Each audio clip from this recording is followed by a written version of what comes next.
మీరు ఏదైనా ఆశపడింది మీకు దొరకలేదా? అయితే నిరాశ పడకండి. ఎందుకంటే అది మంచి విషయమే. మీకు ఏది ఇస్తే మంచిదో, మీకు ఏది దొరికితే మంచిదో అదే మీకు దొరుకుతుంది. మీకోసమే చేయబడింది మాత్రమే మీకు దొరుకుతుంది. మీది కానిది మీరెంత ప్రయత్నించినా మీకు దొరకదు.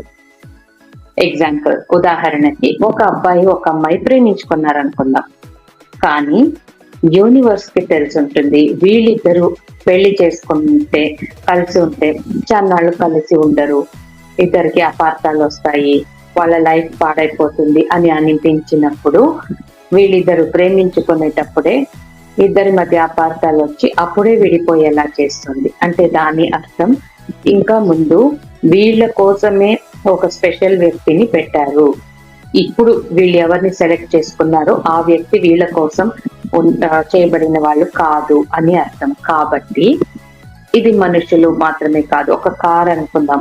మీరు ఏదో ఒక కార్ ని చాలా ఇష్టపడ్డారు, కానీ ఆ కారు మీరు కొనలేకపోతున్నారు. డబ్బులు ఎంత మీరు అరేంజ్ చేసినా ఆ కారు మీ వరకు రావట్లేదు.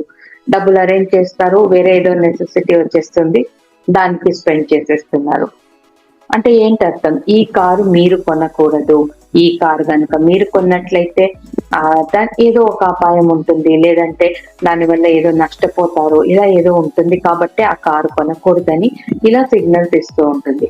మీకోసమే వేరే ఒక కార్ చేయబడి ఉంటుంది. ఆ కార్ కొన్నప్పుడు మీకు అన్ని మంచిదే జరుగుతుంది. కాబట్టి ఇక నుంచి మీరు ఏదేది కోల్పోయారో దానికోసం బాధపడద్దు. మీకు ఇంకా మంచిది ముందుంది అని అర్థం. ఒకసారి కూర్చొని ఆలోచించండి, ఇంతవరకు మీరేం కోల్పోయారో అవి గనుక మీకు దక్కినట్లయితే ఈ రోజు మీరెంత సంతోషంగా నెమ్మదిగా ఉన్నారో అలా ఉండగలుగుతున్నారా? మీకు అది దొరికినట్లయితే అని ఆలోచించండి. అప్పుడు మీకే అర్థమవుతుంది.